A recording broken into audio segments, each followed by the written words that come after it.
ఇప్పుడు ఒక రాజ్యంలో సైన్యాధికారిగా పనిచేయడం మంచిదే, రాజ్యానికి ఉపయోగపడేలా. కానీ ఈ ప్రజాస్వామ్యంలో ఎవరు రాజు ఎవరు బొంటు అనేటువంటి తేల్చాల్సింది ప్రజలే. అంటే ప్రజలకు ప్రతినిధిగా ఉన్నవాళ్ళు ప్రజల కోణంలో ఆలోచించాల్సింది పోయి జగన్మోహన్ రెడ్డికి ఒక రకంగా ఆయన తలవంచాడు. చాలా అరాచకాలకి అతను బాధ్యుడిగా నిలిచాడు.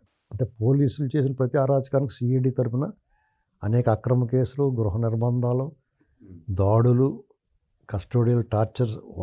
రామకృష్ణరాజు గారి దాంట్లో బయటకు వచ్చింది, కానీ అలాంటివి ఎన్నో ఉన్నాయి, బోల్డ్ ఉన్నాయి, చాలా ఉన్నాయండి. ఇలాంటి పరిస్థితుల్లో మిగతా వాళ్ళంతా కూడా చెప్పుకోవడానికి సిగ్గుపడి ఉండొచ్చు.